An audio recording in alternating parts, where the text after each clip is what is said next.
여러분 안녕하세요. 유튜브 오일석의 일석오조TV 오일석 여러분에게 인사드립니다. 저는 여러 번 소개해드렸지만 밴쿠버에 산지가 30년이 넘었는데요. 이민생활과 함께한 수석에서 채집한 여러 가지 수석들을 소개해드리는 밴쿠버 수석 스토리 시리즈를 진행하고 있습니다. 오늘도 변함없이 여러분들에게 수석 하나를 소개해드릴 텐데요. 좋은 시간 되시길 바라며 구독과 좋아요 눌러주시면 더 좋은 콘텐츠로 여러분을 섬기도록 하겠습니다. 오늘 이렇게 수석이 좀 너무 사이즈가 커서 제가 조금 옆으로 삐딱하게 앉았는데 양해해 주시기 바랍니다. 지난번 수석 시리즈에서는 제가 산수경석이라는 장르를 여러분들에게 소개해 드리면서 특별히 산형 가운데 봄, 여름, 가을, 겨울 이런 사계절이 있는 그런 모습을 가진 수석들을 소개해 드리면서 겨울산에 대해서 소개해 드렸습니다.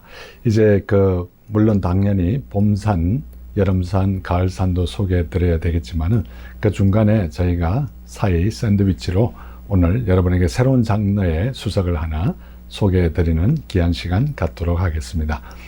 우리가 이제 수석 하시는 분들이 수석의 종류를 크게 보통 나눌 때 세 가지 종류로 나눕니다. 그래서 지난번에 자연의 형상을 닮은 그런 수석들을 산수경석이라고 했고요. 사람이나 동물들 이런 형상을 닮은 돌들을 우리가 형상석이라고 그럽니다. 그리고 돌 속에 마치 화가가 그림을 그린 듯한 그런 그림이 들어있는 돌을 우리가 문양석이라고 이렇게 분류합니다. 그래서 보통 세 가지로 분류하는데 또 어떤 분들은 거기에다가 네 번째로 돌에 이렇게 수석에 여기 앞에 보이는 것처럼 구멍이 이렇게 뻥 뚫려 있는 이런 돌을 우리가 관통석이라 그럽니다. 그래서 오늘은 여러분들에게 관통석에 관한 재미있는 얘기들을 조금 나누어 보고자 합니다. 이 관통석은 보시다시피 이렇게 이게 상당히 단단한 돌인데요. 이 자연에 의해서 제가 이렇게 망치로 구멍을 이렇게 낸 것이 아니고 자연의 물에 의해서 우리가 이제 수마가 됐다 그러는데요. 물에 의해서 이렇게 구멍이 뻥 뚫린 거죠. 근데 이제 처음에 우리가 수석을 하러 갔을 때 또 탐석을 하러 갔을 때 이렇게 많은 돌들을 이렇게 뒤집어 보기도 하고 또 많은 돌들을 물속에서 건져 보기도 하고 그런 활동을 합니다. 근데 어떤 때는 이 관통석이 물론 당연히 이렇게 물속에서 뻥 뚫린 경우도 있겠지만 그런 경우는 확률이 거의 5% 미만이라고 보면 되겠습니다. 대부분의 이렇게 관통석들은 이렇게 처음부터 이렇게 뻥 뚫려 있는 것이 아니고 자세히 보면은 이 구멍 속에 여러 가지 자갈, 또 모래, 또 약간의 작은 돌들 이런 것들이 다 여기 박혀 있습니다. 그래서 이제 제가 이렇게 개인적으로 이런 상상을 해봅니다. 아주 오랜 세월 동안 이 속에서 모래도 있고 자갈도 있고 작은 돌들이 박혀 있다가 이제 물이 많이 늘어나서 홍수가 난다든지 그래서 돌이 굴러게 되고 또 다른 여러 가지 풍화 작용에 의해서 이 안에 박혀 있던 그 바위는 아니죠. 박혀 있던 작은 돌, 또 모래 이런 또 진흙 이런 것들이 섞여져 가지고 결국에는 오랜 세월 동안 작용을 해서 결국에는 이렇게 구멍이 뻥 뚫리는 관통석이 되는 그런 광경을 약 95% 저는 이렇게 봅니다. 그래서 보통 이렇게 관통석을 처음 이렇게 발견했을 때는 처음부터 이렇게 뻥 뚫려 있는 경우는 거의 찾기 힘들고요.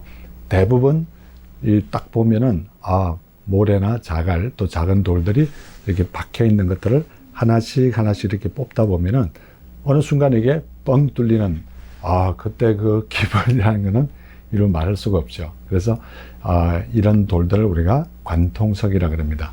그래서 이 관통석은 또 어떻게 보면 형상석으로도 볼 수 있어요. 여러분들이 보실 때 보면 새가 이렇게 앉아 있는 모습, 새의 부리로 이렇게 봐도 될 것 같아요. 그리고 어떤 분들은 이렇게 보면은 코끼리가 옆으로 이렇게 비스듬히 누워 있는 그런 형상석으로도 볼 수가 있겠습니다. 그러나 이 수석은 워낙 구멍이 뻥 뚫려 있기 때문에 우리가 관통석으로 보는 것이 좋지 않겠나 이런 생각을 해봅니다.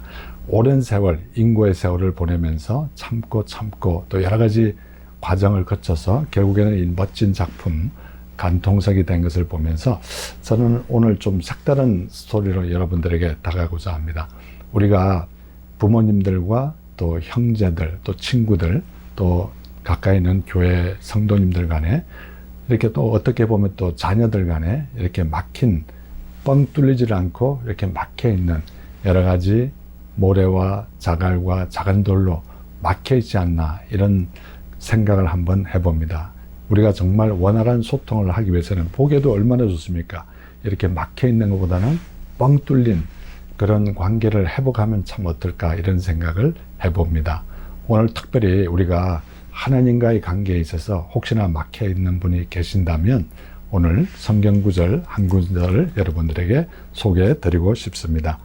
빌립보서 4장 4절로 6절을 보면 이 빌립보서는 감옥에 있는 로마 감옥에 있는 바울 사도가 빌립보에 있는 성도님들에게 보낸 편지입니다. 그런데도 불구하고 감옥에 있는 분이 4장 4절에 이렇게 말하고 있습니다. 주 안에서 항상 기뻐하라. 내가 다시 말하노니 기뻐하라. 이렇게 말씀하시면서 6절과 7절에 보면 아무것도 염려하지 말고 다만 모든 일에 기도와 간구로 너희 구할 것을 감사함으로 하나님께 아뢰라.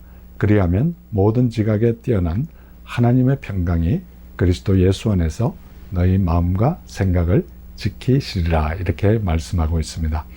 오늘 정말 우리가 하나님과 담이 이렇게 막혀서 이렇게 뻥 뚫리지 않고 담이 막혀 있다면 우리가 하나님께 기도와 간구로 구할 것을 감사함으로 하나님께 아뢰므로 말미암아 관계가 회복되는 저와 우리 모두가 되었으면 참 좋겠습니다.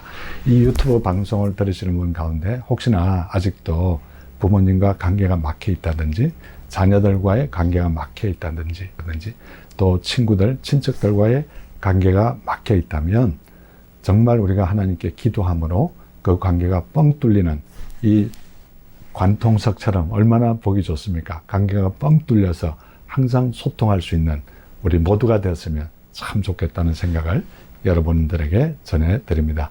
오늘 구호 한번 외쳐볼까요? 뻥 뚫립시다. 뻥 뚫립시다. 예, 이런 구호를 여러분들에게 전해드리면서 혹시나 오늘 좋으셨다면 구독과 좋아요 눌러주시면 더 좋은 콘텐츠로 여러분을 섬기도록 하겠습니다. 여러분 정말 감사합니다. God bless you. 안녕. 안녕.